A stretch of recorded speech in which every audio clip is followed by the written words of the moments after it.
Good afternoon. How are you? A little chilly, a little windy, a little overcast, but it's nice otherwise. Sarah Palin's in the news again. She sued the New York Times. It goes back, if you remember, to a time when she was endorsing 20 candidates and they had crosshairs on the districts in which those candidates were from. And Gabby Gifford was one of those people, and she was shot by a guy named Loughran.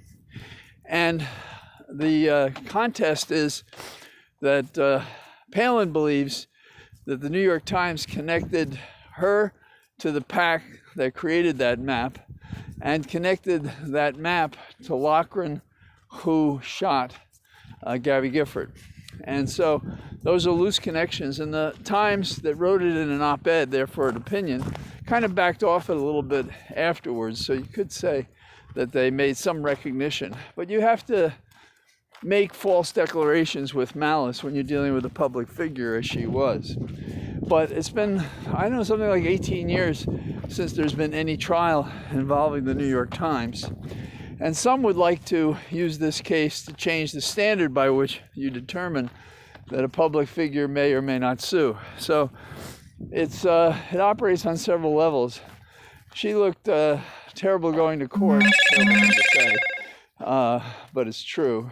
And of course, I don't begin being for her in any case. We have an interesting thing with the ISIS leader that was killed. Quraishu has kind of been dormant for the last 3 years, and he had actually testified, given information anyhow, when he was in custody once before. And so he doesn't command a lot of followership, if you will. And so I'm not sure that this isn't more, well, I'd say political, but a make weight to offset the perception that by leaving Afghanistan, we're not ready to take risks. The whole thing bothered me even when Obama did it and Biden was his vice president, to put out, in this case, is a $10 million reward leading to his seizure, dead or alive, I guess. That sounds like so much like the Wild West. And I'm not soft on terrorists, but I'm not sure this is what our policy should be. That is allowing for hit squads to get leaders of, either radical groups or nation states like America. I'm not sure that's a good place to be. Where I see us now is we're drifting. We're not sure what we're doing. We have too many forces going on.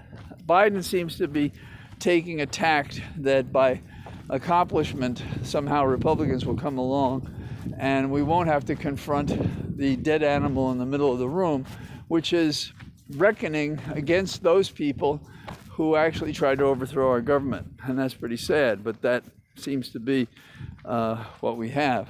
On the national stage, we're trying to show we have some strength. I'd say there's an 80-20 chance that there'll be the invasion by Russia.